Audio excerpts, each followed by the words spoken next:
What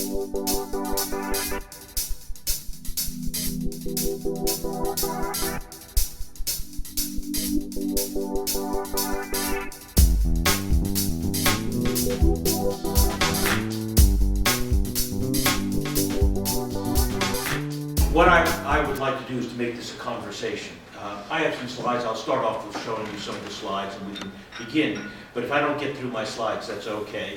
And I would love to make it a conversation. You all help lead this country. You help lead this economy. You're part of the story of why this has been such a successful turnaround for this country. And I'd love to hear more from you as well. When I travel like this, I like to learn. So my hope is that I'll learn something from you as well as we go forward. I have spent most of my life helping organizations think about the future. I spent 10 years at Stanford Research Institute. I was head of scenario planning for Shell, had my own consulting company, and then I've been working for Salesforce for the last 2.5 years. And anything good about Salesforce I can take no credit for. I've only been there for a couple of years. All the cool stuff was already happening before I got there. Most of these guys have been around longer than I have. They have contributed much more than I. And my responsibilities there are strategic planning and government relations. So I handle the politics and planning for the company around the world. We are in the middle of a change that is as large as anything we've ever seen as a species and as people in our own lifetimes. We saw, you're talking about what it was like beginning of the IT industry, and that we would all, is there any one of us in this room who's not carrying something like this either in your pocket or your purse or your bag?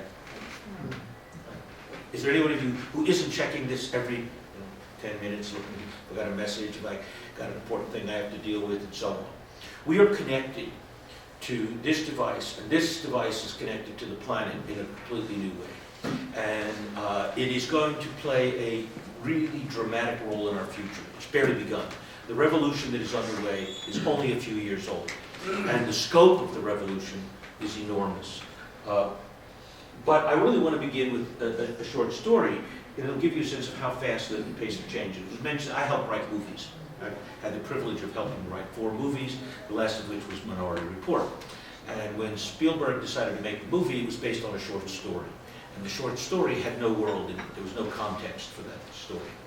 So he asked me, and I've worked, he's an old friend, and we had worked on a couple of movies before. And so he said, I'd like you to create the future for me. I want to make a realistic film. I want to picture the world as it actually might be, say, 50 years from now. And it was 50 years. So I brought together a team of experts from MIT and Stanford, Berkeley, and so on, and we gathered with Spielberg and the art directors and special effects people, and we invented the future. I wrote it up, what's called the Bible, and then to have Steven Spielberg put your vision of the future on screen is a pretty cool thing. Well, we thought it was all going to be in the distant future, but almost everything we put on screen has already begun to happen. We now, of course, have gesture-controlled computers. We're all stroking and sliding our fingers across our pads and our iPhones and so on. I have a Leap controller. I can control my computer at home with hand gestures. We now even have predictive policing, i.e. anticipating who's going to commit crimes where. We use big data now in San Francisco to identify where are the crimes going to happen and when. And we have police there to prevent it. So we're even, what seemed like a completely outlandish idea, the idea that somebody could actually predict a murder or something like that, that was fantasy, has actually now begun to happen because of IT. So we're even beginning to see the ability to do some of the more far out things. We had robot cars in the movie. You may remember Tom Cruise running up and down these well, that seemed like distant future. I have ridden in the Google car down the freeway in Silicon Valley, and it's a very weird experience to be riding in a car with no driver. Well, is that a distant prospect? No, there's a company I'll talk about that is actually building driverless cars to be used in Singapore starting next year. Not distant future, but next year we'll have the first driverless cars on the road in a major city. So what seemed to be 50 years off, we made that movie 10 years ago. Much of what we came up with for 50 years has already happened in 10 years. And so it says something about the pace of change, how difficult it is to imagine, on the one hand, but also, when you think about our lifetime, we are probably, most of you, with you and one or two other exceptions, probably over 50, right? And so we can remember before there was personal communication, before there was personal computers, Computers were things that other people used. They were in the back room. They didn't affect our lives. Telephone on a wire is how we talk to people. We watched 2 or 3 channels of television. There was no recording of television. There was no satellite TV. None of that existed. Artificial intelligence, big data, none of that existed. And you think how fast that is happening. So part of the challenge then is to try and imagine and see, can you see the hints of what's to come? So what I'm going to show you, just like we did in Minority Report, this was a scene from Minority Report, Tom Cruise controlling his computers. And what this is part of a continuity. We've been moving along. We began back here with IBM mainframes and terminals, dumb terminals and so on. And my first email was profs. Yeah, right. Really clunky. I brought it into Shell. I was the first user of email. And then I showed them the internet. And I had the first PC in Shell. It was quite an amazing thing. But then we got to the PC era and client server. But now we're moving to yet another whole new generation. Partly it's the Internet of Things, and it's the Internet of People. We are connecting every active object in the world and every person in the world. You could today buy a smartphone like this in Jakarta for less than $100. This is the $100 computer. Any kid on the planet now has almost universal access to information, has access to all knowledge, and that is changing the world in a fundamental way.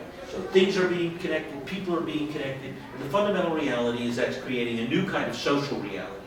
What Marshall McLuhan talked about 70 years ago of the global village is actually now happening. We know what's happening in communities across the world. We see it every day, whether it's on television or on the web. We communicate with communities all over the world. We're parts of communities. It's mobile. We're connected everywhere we go. We no longer escape it. I was up in the vineyards in Napa over the weekend with my wife and another couple. If you want, I can show you some films we made about, I have a little drone flying over the vineyards. And I'll talk a little bit about that technology.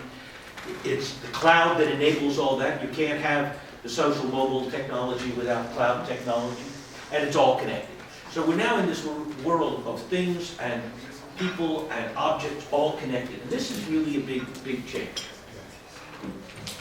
And now we're also seeing huge new business models developing, whether it's Uber or new kinds of things like Tech Shop or eBay. My wife is an absolute fanatic for eBay.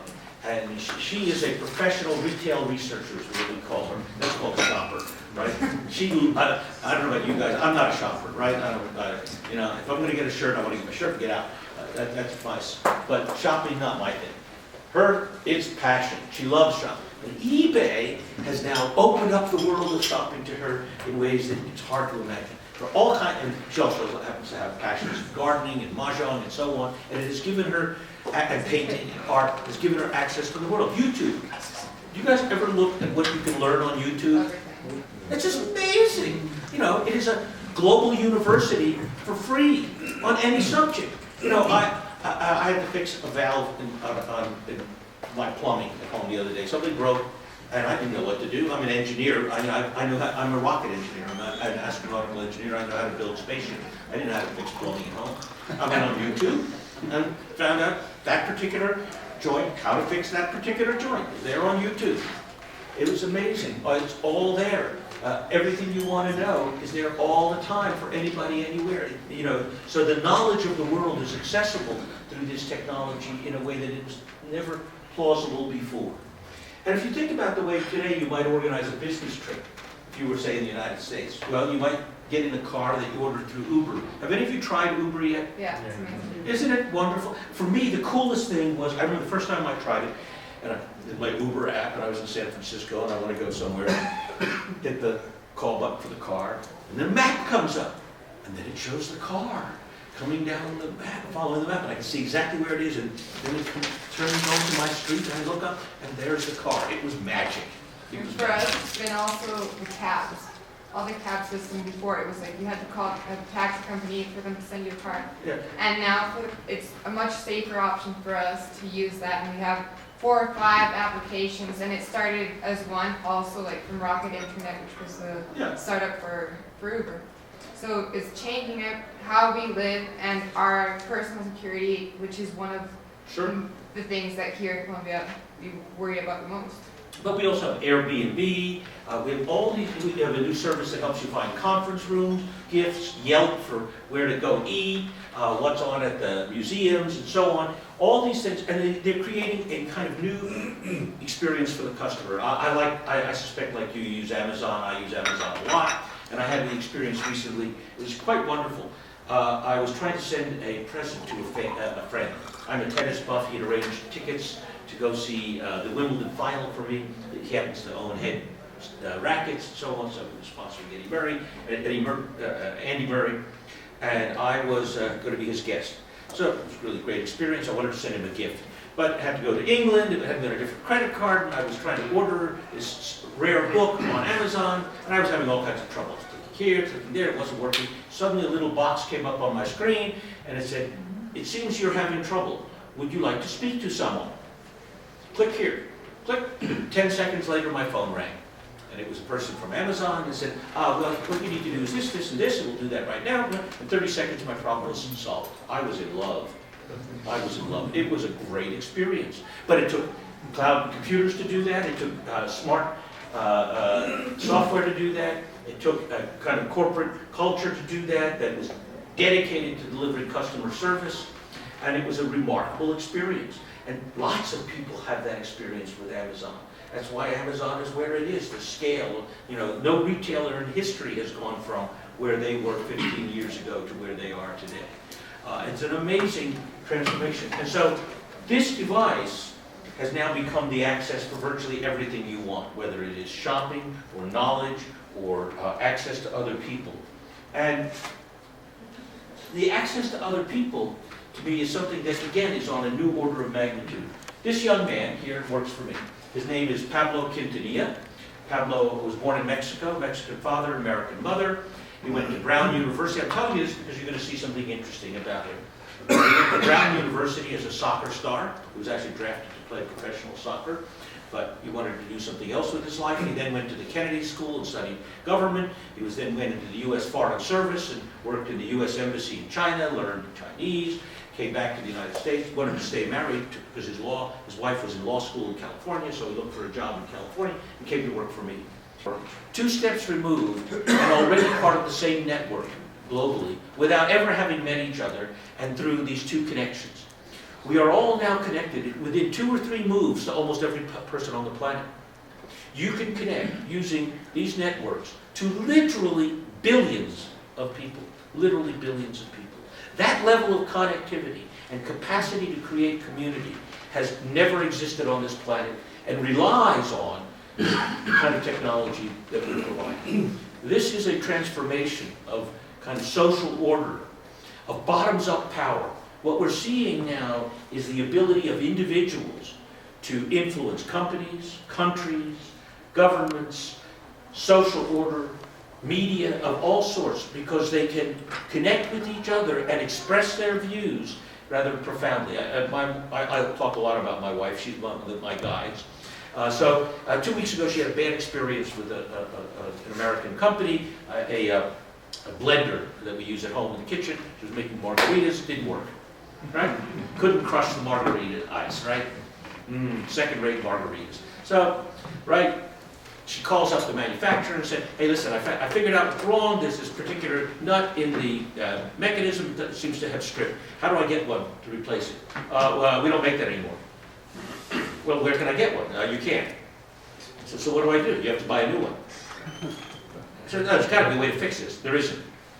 That's what she got. Well, you can imagine what happened next. First, the Twitter sphere, right? And she's all over Twitter. Then Facebook, and she's all over Facebook. Then she's sending emails to her friends. Well, within hours, there was an uprising on the web against this company because of the bad experience. And that's what can happen. Your reputation can be destroyed instantly. And it can be also enhanced. You know, you can be sure, how many times have I told that Apple story? That Amazon story? How many times have I communicated it? All of that now flows in these networks in ways that they never have before. This is a scale of human change that we've never seen. on a level that it will change the world already, not already has. In fact, I had a remarkable dinner one evening in 1992 with Mikhail Gorbachev, right after he left power. He was in San Francisco visiting, and I was invited to a small dinner. There were 5 of us at dinner. And I asked him, why did the Soviet Union collapse? And he said, well, of course the economy was in trouble, but why now? And he said, the satellite dish and the PC. When our people were connected to the world, we could no longer control them. We could no longer control what they saw or believed. That's what we were most successful at for 50 years. We kept them hidden from the world. They didn't know what was going on. We told them the truth we wanted them to see. Then they saw reality, and we couldn't keep them under control any longer. And that was really rather profound change. In fact, he said, look, the heroes of the revolution were Ted Turner and Steve Jobs. They're the ones who actually put in place the technology. When our people were watching CNN instead of state TV, the game was over. And it is that powerful what's happening now. That he could, I did a project, many years ago at Stanford Research Institute on how could the Cold War end. And we said, maybe in 50 years, but that it would happen in 15 years would have just seemed like bad science fiction. And that it would end without a shot being fired. And the Soviet Union would say, well, we don't believe it anymore. We're going to give up. That would have seemed like fantasy. How could that possibly happen? And it happened because belief systems changed almost overnight because of access to knowledge. So that's how powerful this is. It really can collapse the most powerful empire in human history. The Soviet Empire, nuclear-armed empire that gave up without a shot. Amazing. Now, I'm not going to spend much time on this, but the numbers all are pointing the same direction. This is about how quickly the cloud is actually being deployed, whether it's cloud data centers or cloud services spending or the growth of on-premises, how much faster it's growing than on-premises and all the different categories.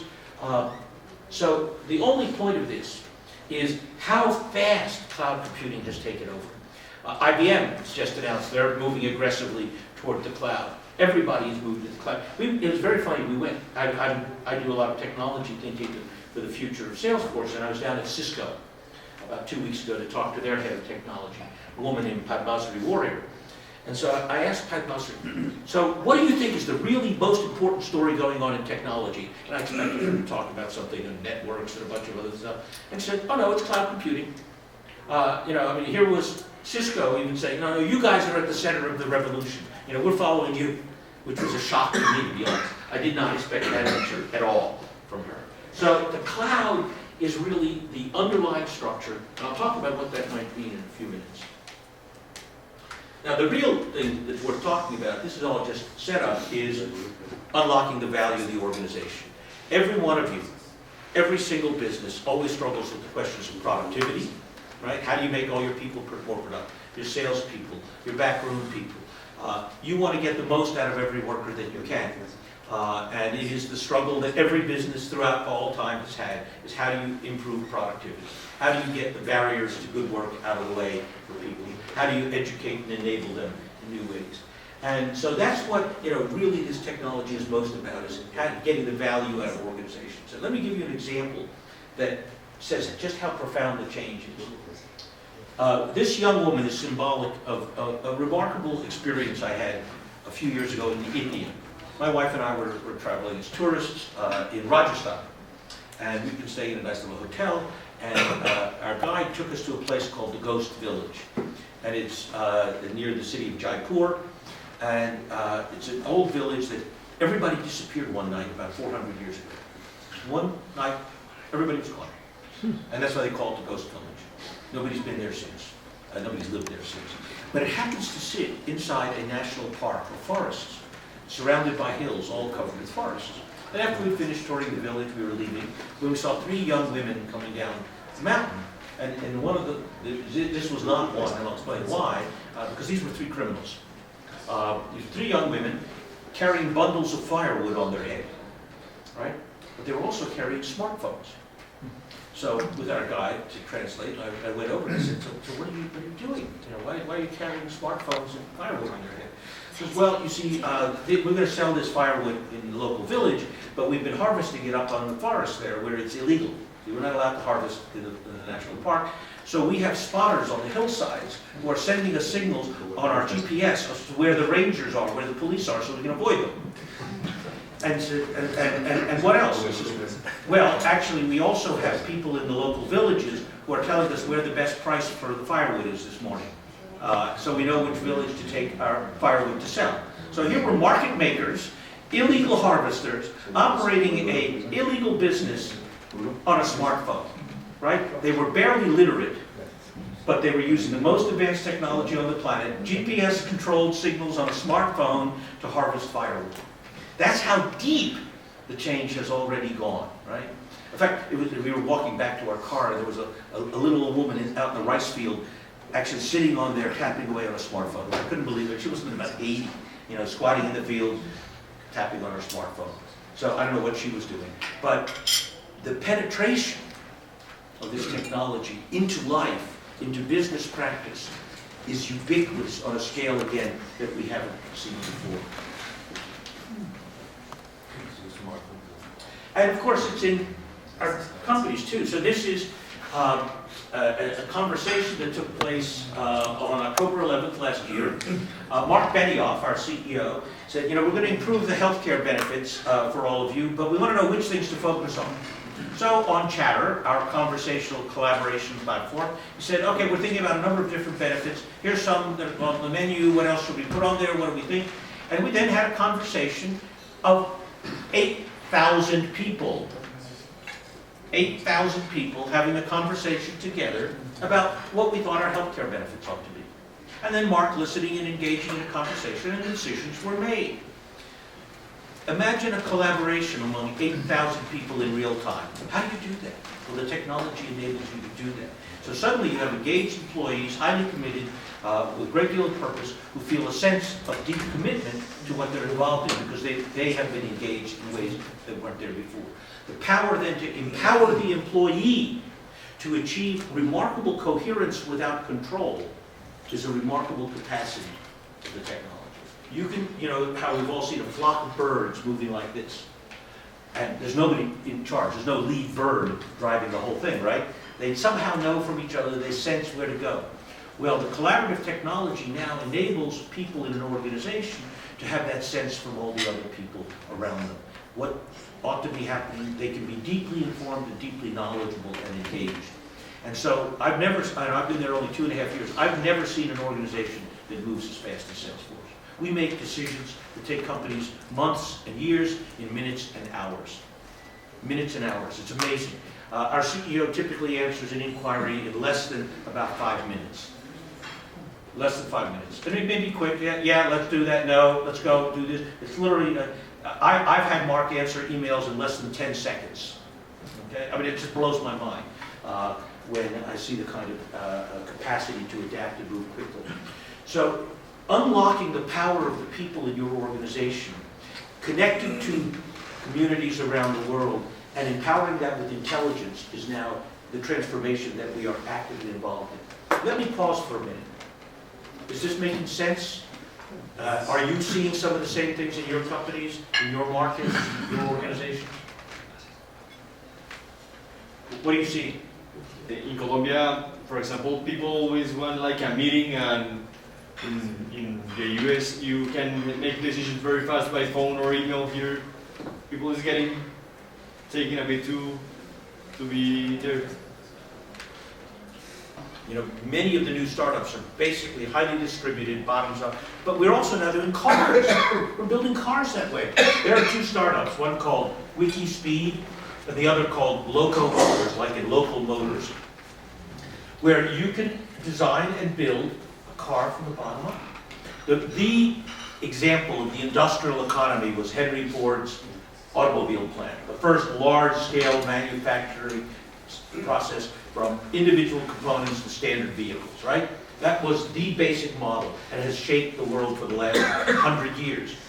Now, if I want, I can go on the WikiSpeed site and say, I want a two-seater roadster, and I want it to have an 8-cylinder engine, and I want it to have the following characteristics, and this is what I'm looking for, here how much I'm willing to pay. And then suddenly you will start getting on that website, people saying, well, here's an idea for the design of the shell. Here's an idea for how we might do the frame. And if you want to make it a mid-engine car, here's a way to place the engine in the right place. And you suddenly get hundreds, literally hundreds, of component designers and builders making suggestions. You choose which ones you want, then you get the site has an integration capability, and they will build you a custom car, one-off, at whatever design and price you want. Okay? This is a revolution in manufacturing. We're transforming, literally, how we make stuff as well, because you can do things collaboratively from the bottom up. And on that translation software, I went to the website for the event this morning. I wanted to see, what were you telling people about me, right? And it was in Spanish. I speak 7 useless languages, but I don't speak Spanish. I'm embarrassed to say. I speak Hungarian and Norwegian and things like that. I'm Hungarian by birth, and not much use. And I suppose none of you speak Norwegian either, right? No. So in any event, I didn't speak Spanish, so I went through the Translate website. And it was beautiful. You said nice things about me. At least that's what the translation said. Yeah. I'm amazed at how good it is these days. It's not perfect, but human translators aren't perfect either, right? Again, the problem of the divided world is being solved by a connected technology. So the basic idea, the big idea I want to leave you with is this, is that this thing today we call a telephone. Tomorrow we will call it a personal hub. And it will be connected to everything around you. When you walk into this room 2 or 3 years from now, this room will have a number of sensors in it, of a variety of sorts, like infrared sensors, UV sensors, radio sensors, and so on. A lot of the devices will have identifiers on them, RFID identifiers, and a variety of other technologies.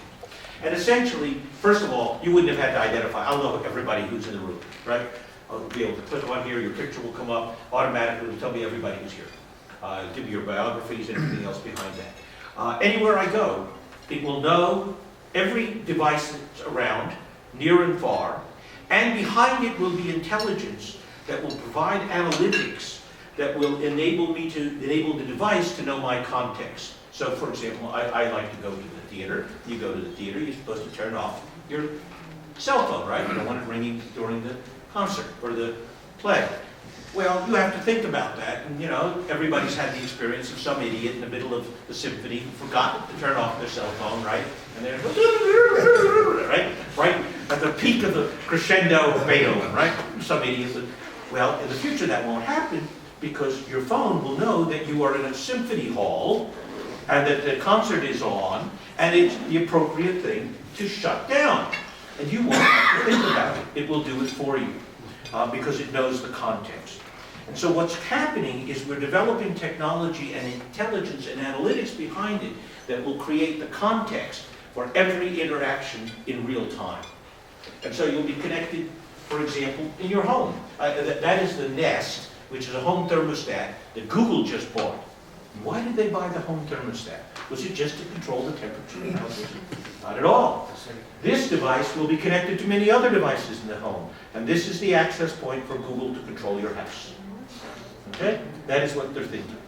And who announced just this morning that they're going to do something similar? Apple. Apple is designing, and the next big product is not a television set, it's not a watch, it is the home control. It is basically linking all the technologies in your home together in an integrated network connected to the world. And you will have the Apple Home. Okay? So, what? iHome. iHome. You got it. I mean, I have an Apple TV, a little box. It's basically, that is the core. They're going to turn the Apple TV, which costs less than $100, into a total home network. That's where it's going. And I worship at the Church of St. Steve, and so I'm one of the people who believes in Apple. There's only we're part of a cult, the Apple cult. Everybody else worships at the Windows world and so on. But I'm an Apple believer. And so my house will be an iHome very soon, I'm sure. And Apple will know everything about me, what I watch, when I'm home, where, what's in my refrigerator, what temperature I like in the house, what other kind of appliances I have. That information itself will be worth as much as Apple. Everything that they know about me and what they can do with that information. And all the analytics applied to that. So that's not a distant prospect. That is just beginning to roll out as we speak right now. That is the really, really smart home. This is the Leap controller. This is the thing that Tom Cruise did. I have one of those to control my computer at home. And this is the Fitbit. So this is the athletic device. This thing has changed my life because my wife wears this, right? And so she has to do her 10,000 steps a day. That's what the minimum standard. You got to do 10,000 steps a day, right? It gets to be 10 o'clock at night, and we're going to bed. So I'm only up to 9,500. Sorry, she's walking around the bedroom like this. We're watching to do this, getting her last 500 steps in before she goes to bed, right? Because she's monitoring. She competes with her friends. Because they're all on their iPhones. They're measuring. Who's got, I hit 15,000 steps today. You only did 10. That's all her friends are all there connecting and so on and comparing and competing. And so there's a marketplace in health that's developed there on the Fitbit. So this is just stuff we already have. This is already in everything here you can buy today, except this is the Google Glass. And Google Glass is the first of a new generation of products. Have any of you tried the Google Glass? Well, the right metaphor, if you remember the Newton. Right, nobody does because it died. The Newton was the predecessor of the iPad. Apple introduced the Newton in about 1995. It didn't work very well. The screen wasn't very good enough. The character recognition wasn't very good. It just wasn't quite there yet. 10 years later, we had the iPad. And the iPad works brilliantly. A number of you are using them right now. Google Glass is like the Newton. It gives you a hint of what's to come. It's not there yet. It doesn't work really all that well, but now there's enough of them out there in the world that people are starting to experiment with them and play with them, see what you can do. And we'll get better devices, we'll get all kinds of other devices. In fact, I think that the most likely interface will not be visual, but sound, a voice. My wife also has a little hearing problem, so she has these invisible hearing aids. There's little tiny transparent wires that go over her ear and invisibly into her ear with these tiny little speakers that are almost impossible to see. They're almost the size of dust particles. And they're, of course, wirelessly connected to her iPhone. And she likes to listen to books when she's gardening and painting. It, of course, is her telephone receiver. It, of course, can be an amplifier. It has a microphone on it, so for a concert, she can use it to listen to a concert better, and so on.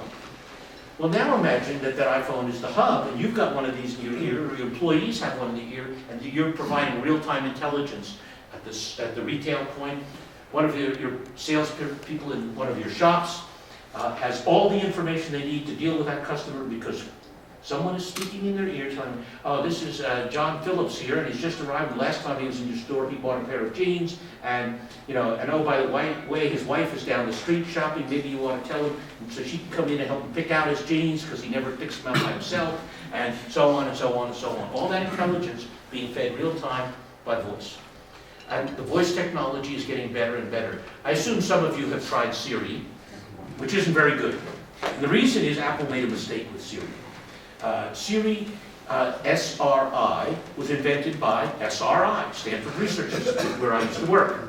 So I went to visit the president of SRI, Kurt Carlson, a few weeks ago, and he explained the mistake that Apple made. Siri was designed for specialized languages, say finance. It was actually designed originally for the military. In fact, for fighter pilots. Imagine a fighter pilot wants to have his eyes and hands free, right? He doesn't have to look at his instruments and do other things. He has to fly the plane and spot the enemy. Well, Siri now talks in his ears and says, okay, you've got another plane coming in on your right. What weapon would you like to use? Fire a Sidewinder. Boom. And he can talk to his airplane. And the airplane talks to him. Well, that's what's coming, is specialized languages for finance, for medicine, for sales, for management, and so on. It works very well for languages where you have a limited vocabulary, where you can define and specify the vocabulary. So we're going to apply this in business all over the place. We're going to use the specialized languages that are implicit in Siri to create voice recognition and voice communication as the next big user interface. So a few years from now, this device will really be talking to you, and you will be talking to it, not just another person. You'll We're be not that far away from the movie Her. Well, it wasn't. How many of you seen the film Her? I highly recommend it. It is not what the critics said. The critics, this is a movie about a guy in theory who falls in love with his operating system. But it's not true. That's not what the film is really about. It's about the evolution of the operating system. And the way it evolves is by her relationship to him.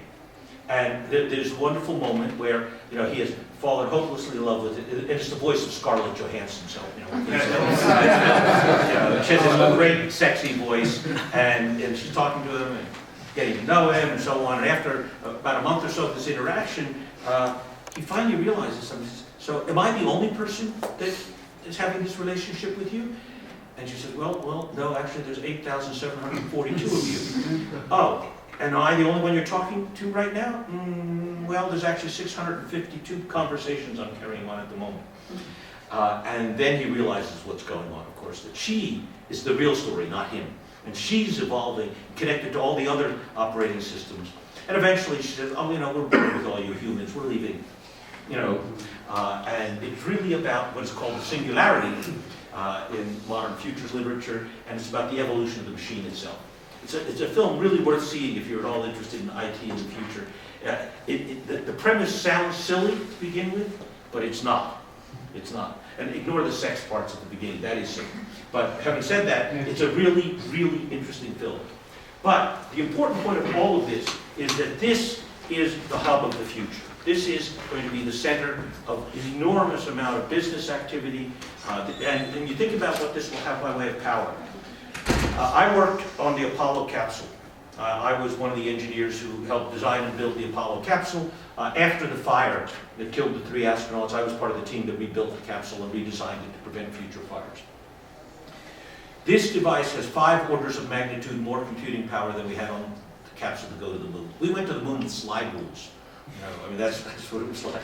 It was unbelievable. I had the first Wang calculator in NASA in those days. Did we really go to the moon? We did go to the moon. Yes, it actually did happen.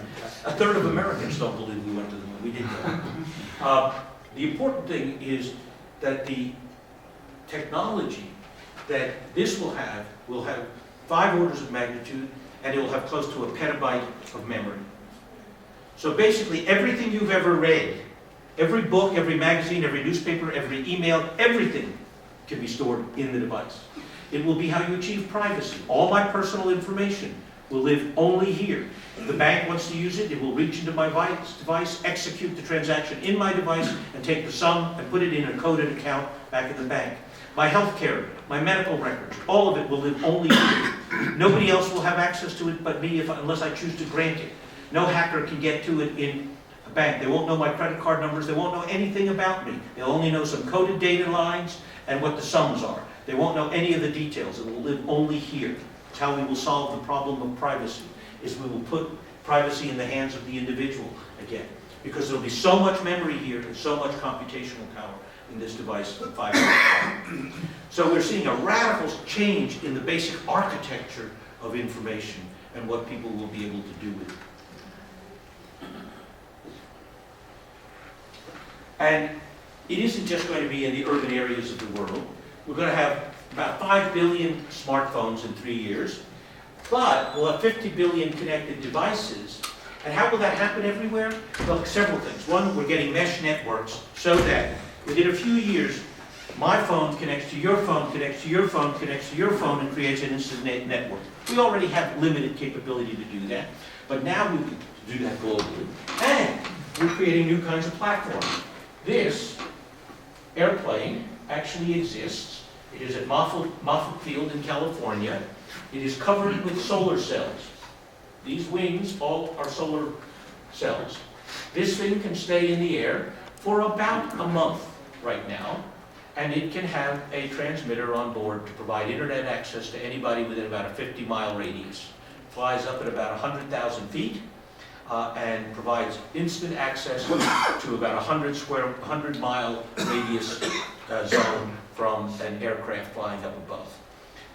This airplane is owned by Google. Okay?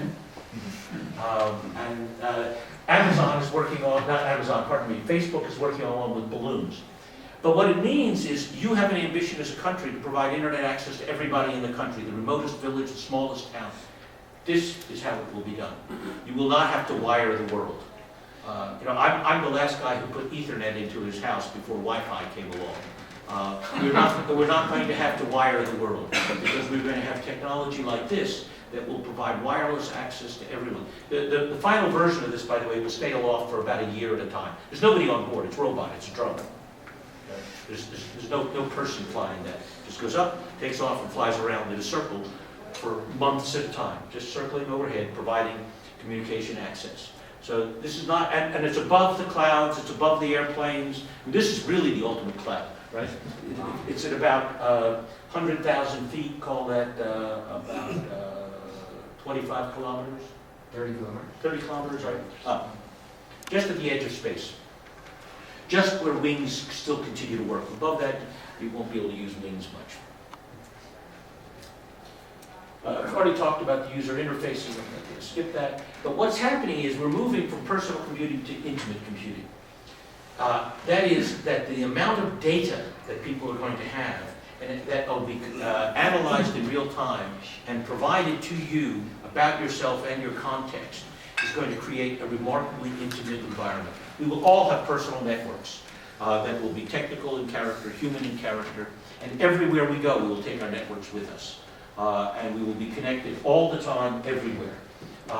And what we will have is personal assistants.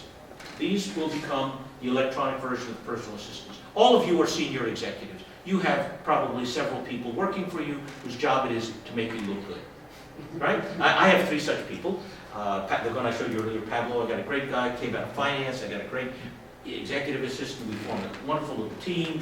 Their full-time job is making me look good. Right? I perform incredibly well because of all the work that they do. Right? But I'm a senior vice president in a fairly large company. Below my level, nobody has any assistants, right? And nobody's got staff like that. Now everyone will. Everyone will. Because we're now, with that intelligence, with that data, we're going to be able to create what amounts to a personal assistant for every single person on the planet, who will help them carry out their daily activities, whether they're a student, a worker, a priest, a soldier, it doesn't matter. They will all have personal assistants. The power that that gives them. And then the gap between them and the top will disappear, essentially. Think about that moment. It was so stunning. I assume you all saw the picture from the White House and the evening that the Special Forces killed Osama bin Laden. Right? And it was a remarkable moment. You're a soldier. So think about this moment, right? There is the guy walking up the steps in Abbottabad, carrying the gun, he's about to blow away bin Laden. And who's looking over his shoulder on his helmet camera? But the President of the United States, the Commander-in-Chief, is sitting there right on your shoulder as you're going into combat, and he's looking at what the shooter is seeing, and he's seeing it himself. The gap between the top and the bottom has vanished, right? Between the commander and the field is gone. That sense of immediacy is quite remarkable that happens in that. And that's what I mean by the kind of intimate computing, that essentially those gaps of distance and role begin to disappear. We all will be empowered.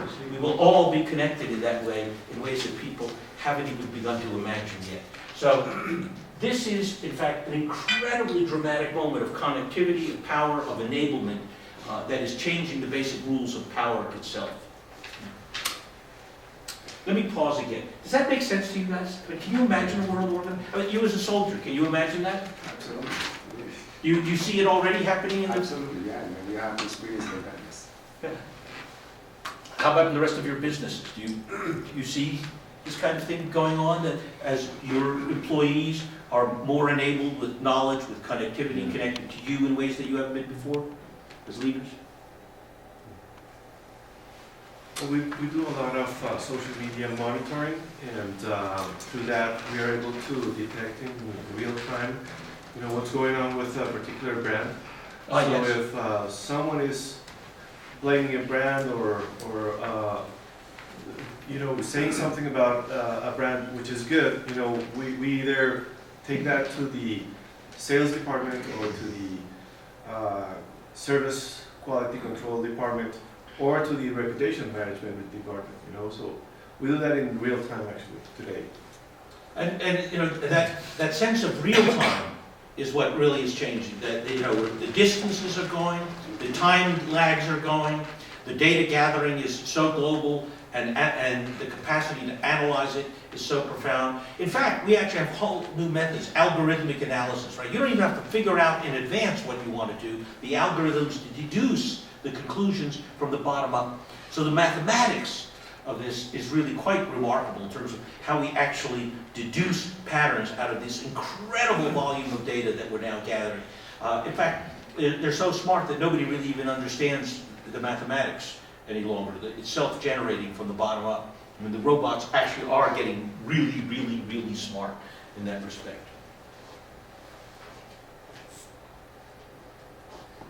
And I already talked about the collaborative revolution. We'll just go on from there, and the collaborative economy. But this is really a big deal, this notion of the collaborative economy. Of building, essentially, whether it's Uber or Airbnb or any of those things, where essentially, again, people from the bottom up can collaborate and offer services that they couldn't before. Everybody can be a business person now in a way that they couldn't be before. And we have access to all of those services that weren't there before. So we all think about, I have a 23-year-old son who manages his brand, right? As an individual. He thinks about it. He manages his brand on Facebook, on Twitter, on the various fora that he participates in. He's a young writer. He's not published anything yet. I mean, so let's be clear. He has no brand out there except among his networks. And those networks proliferate. And if you were to draw his network, it would be huge because of the connections of the connections of the connections. And he's managing his brand actively in that network and thinking about how, when his first book appears or his first video appears, how it will be seen. He wants people to be hungry for it and so on. So he already thinks, as an individual producer, what it will be like to actually manage a brand as an individual. And of course, where do you get the proof? Now the proof is no longer actually by looking something up and so on. It is the social community that tells you, what restaurant is any good, what product is any good, what experience, what hotel is worth going to in a city you haven't been to, and so on. That those sets of tools that actually provide the proof now, that you can, it used to be, you might be able to ask a friend or two, what you think of that hotel or that car. Now you can get hundreds of people telling you what they thought about that car, what they thought about that hotel, what the experience they had at the restaurant, and so on. And of course, this is all connected to sensors everywhere. We're now getting sensors embedded in almost everything, whether it's our running shoes that tell us how well we're doing running, whether it's ones in bridges to tell how the bridges are wearing out, parking spaces, and so on. So now, essentially, it's not only people that are connected, but it's everything is connected by sensors, and we're able to monitor the world in ways we couldn't before. We're doing a big project with Unilever right now, where they want to essentially, in the interest of sustainability, connect with all their customers, which are over 1 billion people, and all their suppliers, which are over 100 million, and understand the sustainable dimensions of their whole product system, from the farm to the final consumer at the end. And Unilever is the single biggest brand holder in the world. But what they also want to do now is to create a sensor network around the world of ubiquitous self-organizing sensors. And last week, I found a company that just came out of Carnegie Mellon that makes a great variety of sensors. They can be tuned for air quality, sound, whatever you want. They're about this big, and they self-connect in any network you create. You put them close enough together. And how much do they cost? Each one of these? 25 cents. 25 cents. Another company just came out with sensors that are even smaller. They're about, small enough. Yeah. There, see this thing on the top of my pen? Think about something about a quarter that size. It is a microchip that you swallow, or you inject into the bloodstream to do tests inside the body. That's not distant future, that's today. That exists right now, right now. In fact, before too long, you will actually have a bunch of these put in you. But if you have a hearing problem, it will be your hearing aid. Or, I already have artificial lenses. I had cataracts, so I already had both my lenses replaced. I have the vision of a 5-year-old. I used to wear glasses and contact lenses since I was 7 years old. I now have nearly perfect vision because I have synthetic eyes. So we'll be able to do that. We're now also able to begin to hook the neural system into those sensors. There's a professor at MIT by the name of Hugh Herr, and Hugh is a biophysicist who, when he was a teenager, had a rock climbing accident and lost the lower half of both of his legs. So he basically was walking on prosthetics. He has now built a whole generation of prosthetics that are directly controlled to his nervous system. So he can think and control his legs and feet. Now, he doesn't have just one pair. Oh no, he has his legs for dancing. He has his legs for running. He has his legs for going out. He has his Star Wars legs that are chromed and totally cool. He has ones that can rotate and go backwards. He has all kinds of legs for different purposes. And he makes the most fundamental point. He says, look, the upper half of my body is deteriorating the same rate as the rest of you, but the lower half of my body is improving on a 3-month innovation cycle. Wow. Okay? He's the first real cyborg. He's the first real cyborg, right? Now, why is this happening? Well, frankly, it's war injuries. The United States is investing an enormous amount of money in prosthetics because we have an enormous number of soldiers who've come home from Afghanistan and Iraq with lost limbs. In old days, they would have died in the field. We now get them out of the field and keep them alive, and they, frankly, survive, but they survive without an arm or a leg or without both, and so on. We're going to be able to give them robot arms and robot legs that they can think and control. We already have one pair of hands that can do that. We have legs that can do that. So there will come a time when, you want a little neural boost. When it's getting a little flaggy, you will have a chip implanted that'll make you smarter, faster, more knowledgeable. It'll improve your vision. We're going to start enhancing human beings using this technology. We're going to be smarter, faster, better. And the impact, and of course all of that will be connected. So think about this. I've got a chip in my brain that can communicate with other computers. I can control the cursor on this screen, okay? So I can send a message from my brain. My brain can then communicate with you, can send this device to your brain. I can send you network-enabled telepathy, NET, right? I will be able to think, control my car, control my legs, and communicate with you. That's not 25 years off, that's 10 years off. Not quite yet in our product plan, but you can already see the first vestiges of the first signals of what is to come in that respect. We're now empowering every device. This is a GE jet engine that communicates with GE, with the airline, with maintenance, and so on. And so all of that then runs on Salesforce. I mentioned earlier the notion of context. I won't spend more time on that, but everything will know context. But predictive analytics is one of the really big things. Because of the amount of data and our ability to process, more and more things will have essentially predictive analytics in it. We'll know more and more of what people intend to do, what things intend to do, and so on. So all of this stuff will essentially be used. We'll be able to predict who's going to be a successful employee, for example. What's the right price model? Be able to manage medical diagnostics in new ways, and so on. Manage logistics and manufacturing. To avoid any bottlenecks, etc. All of these will be enriched by enormous intelligence at the point of application. But one of the interesting ones, and this is for your business here, is 3D manufacturing, 3D printing. I assume you all are a little familiar with the idea of additive manufacturing. Well, it's still pretty crude. I have a 3D printer at home, and I make kind of funky plastic stuff. It's not very cool. But the really good ones, I was just at NASA last week, or 2 weeks ago, NASA Ames, and they have a 3D manufacturing facility where they're making satellites, right? From the bottom up, what are called microsats, like this, on a 3D printer. Where they're making components for space telescopes on a 3D printer.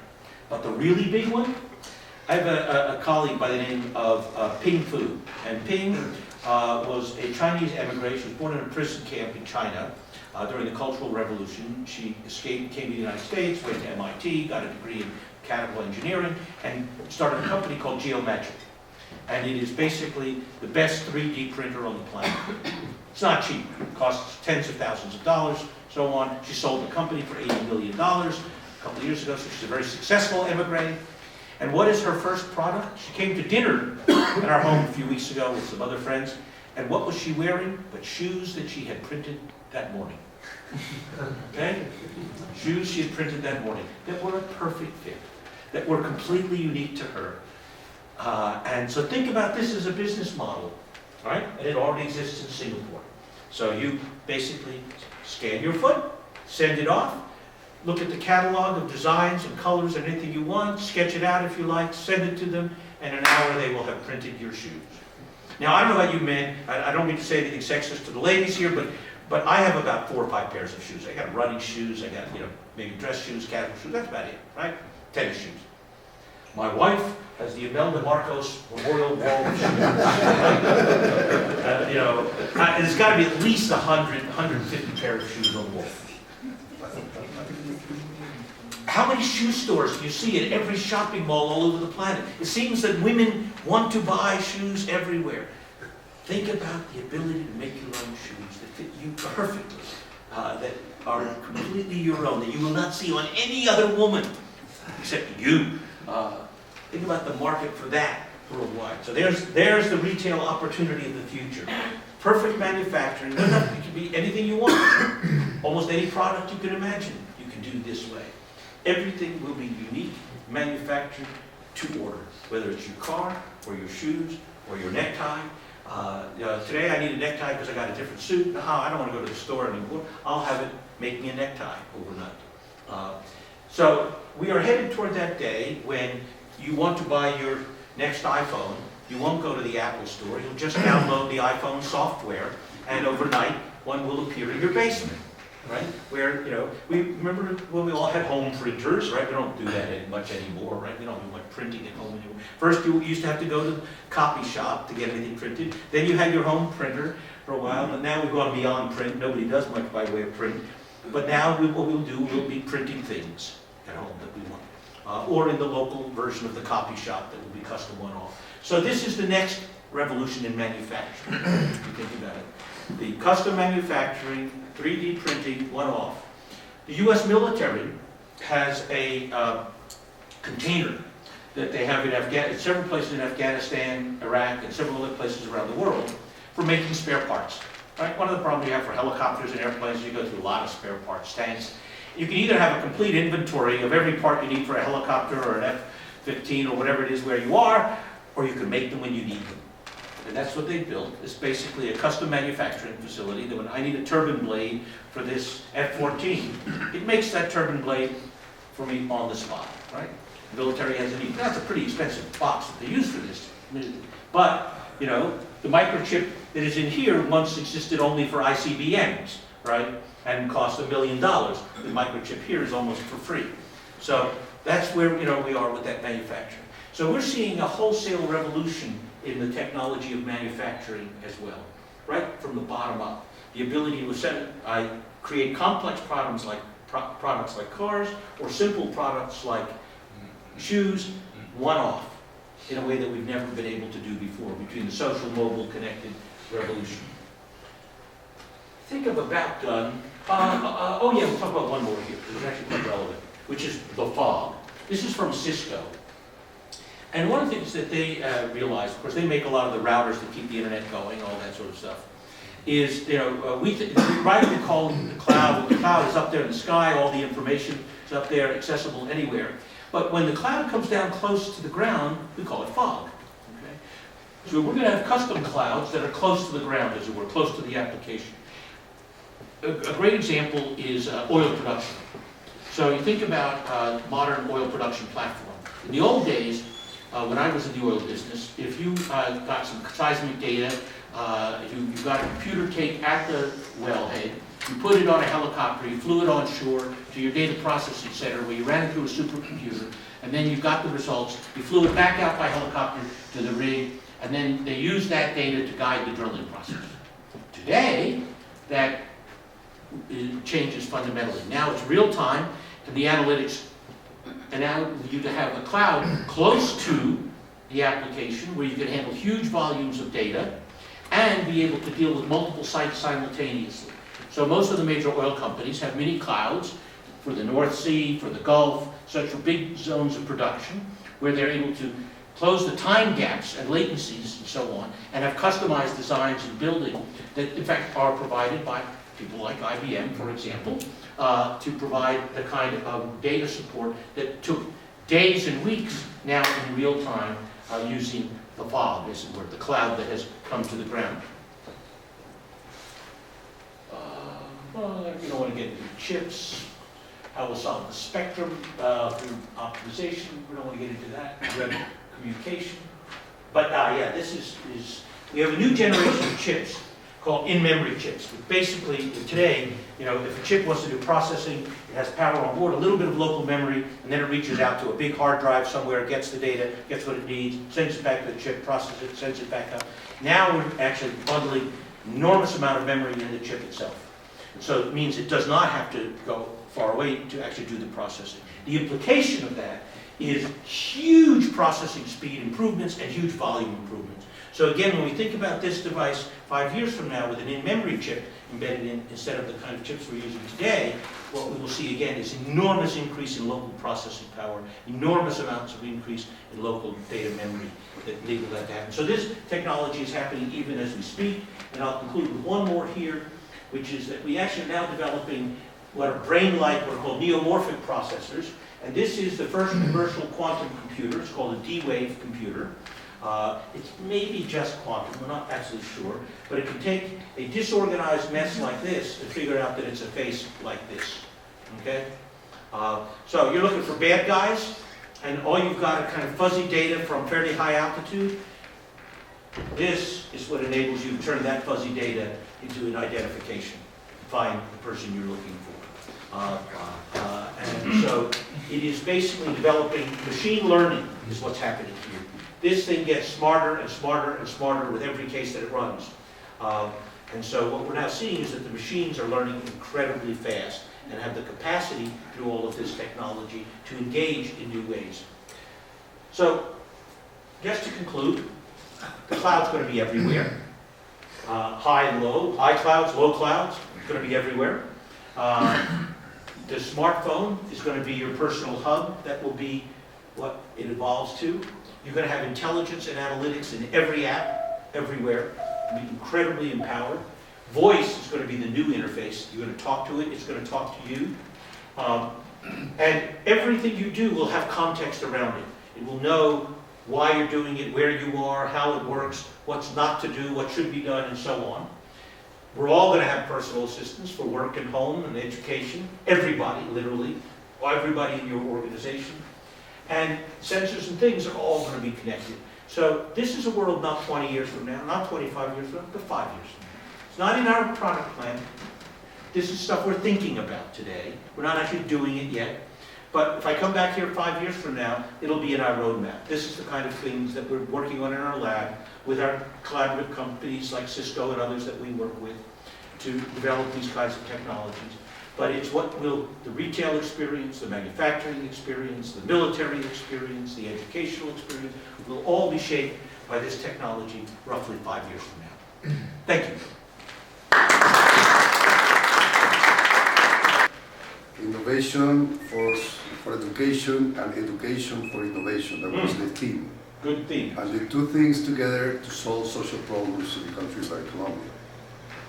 One of the major topics that came out of this conversation with people that we brought from Asia, Europe, and the States, and South America, was the use of technology in the development of new methodologies in regard to the educational process, which, by the way, today is under a lot of stress because it's, you know, the results are not there. Yes.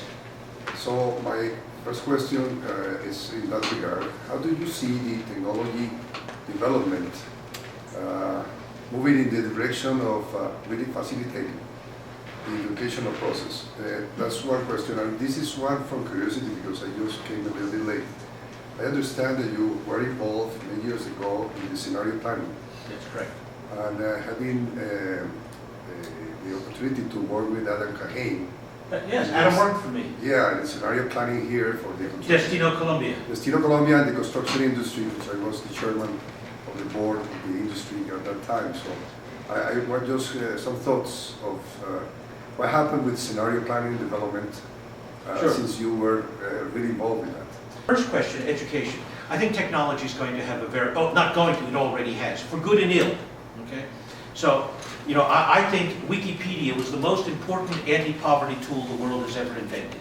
Because now suddenly all the knowledge of the world is available for free to anyone, anywhere.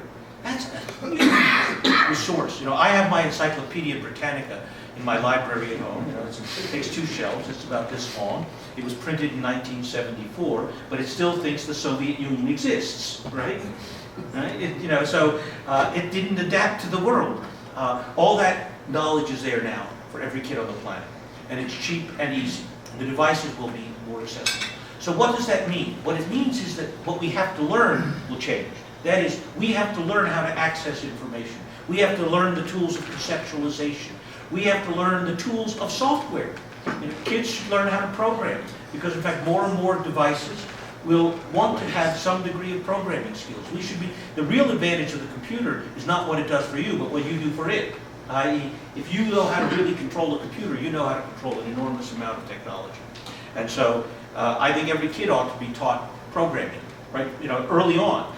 In fact, when I worked at SRI in the early 70s, we had a program in Palo Alto called the People's Computer Company, PCC. And it was about teaching kids from sort of 6th grade and younger. That was kind of the oldest kids we had, were about 6th grade basic. Because our theory was it wasn't about essentially using computers to program kids, it was about using kids to program computers. And by the way, 2 of our teachers happened to be named Steve. One of them was Jobs and the other was Wozniak. That's where they got their start, was teaching, you know, 8-year-olds how to write software, write code in BASIC, okay? It tells you what some of that, now if any of you've met Woz, you know he's a little bit crazy. And Steve was right at the edge himself. But nevertheless... Who's more crazy? Oh, Woz, no question. I won't bore you with stories. But having said that, the point is that I think that the educational impact of the current generation of technology is also great. But think about this. We've now learned something very interesting. There's now a technology called transcranial stimulation, TCS. A little cap you wear that produces a very, very slight electric current that goes into your brain. And it makes your synapses fire faster. And it makes you learn faster. It makes you learn better. We have another drug that was invented for a different purpose. If you take that, it turns out that we learn language as children much better than as adults. Right? This drug produces an infant's brain. It basically enables you to learn language really, really fast.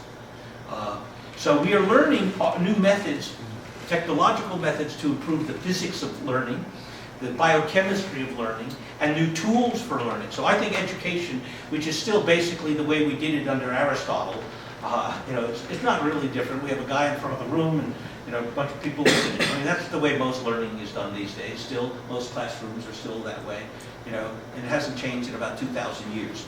Well, it's about to change in a very big way because of the access to these tools, the ability to program and control technologies, and the ability to actually physically improve the learning processes. Scenario planning. So scenario planning is a tool that was developed initially in the oil industry and in the military for dealing with uncertainty. And I was head of scenario planning for Shell in the 1980s. And we applied this tool in a number of other settings. One was South Africa. You probably saw the Montclair scenarios, which had a very big impact. These were scenarios that were created by leaders in South Africa just as Nelson Mandela was released from prison, and with the support of F.W. de Klerk. And it was organized by actually his brother, Edward de Klerk, who was a minister, said, you know, we're going to have a civil war unless we develop a shared view of the future. And so, in fact, we led this process, and Adam, whom you know, led the process, and we created a set of scenarios on the future of South Africa that were part of the reason why they actually were able to avoid a civil war. Now, to be candid, it required a great leader like Nelson Mandela. And that was the difference. The FARC didn't have a Nelson Mandela. So we were invited to do something similar here, and a set of scenarios were produced on the future of Colombia. This must have been about 15 years ago. 1997. Okay, so, yeah, pretty close, 17 years ago. And they were very interesting, but I don't think they had much of an impact. Unfortunately, you know what was the problem with it? It was an amazing process, actually, and it was amazing because they were able to convey people from so diverse population of the country.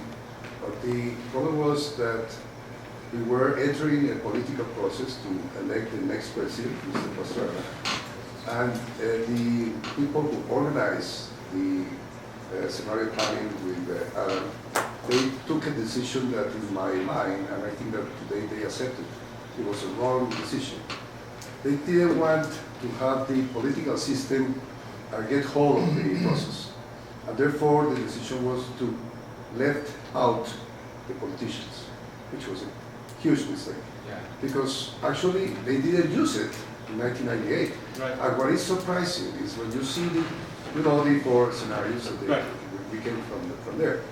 Actually, there are 2 scenarios out of the 4, which are exactly what happened with Colombia in the last 40 years. But look, the honest truth is, my experience tells me if you do your homework right, and you have more than one scenario, you'll get the future right. That's the easy part. Frankly, if you don't have to pick one scenario, you almost always get the future right. That's the advantage of multiple scenarios, if you do it well. And I have almost never been surprised by the future. It happens occasionally, but I won't. Like in Shell, we saw the collapse of the Soviet Union in 1984, and we planned for it. We had scenarios on the end of communism. So you can see these big changes if you do your homework well. The question is, does anybody pay attention? And that's the hard part. I do not consider it a success to get the future right and nobody does anything. That's a failure. And having been a business consultant, it doesn't do you any good to go up to the CEO of a company and say, see, I told you so, and you idiot, you didn't listen to me, right? That doesn't get you more business, right? So my test of success in a scenario planning effort is, were better decisions made? And if better decisions weren't made, it was a failure.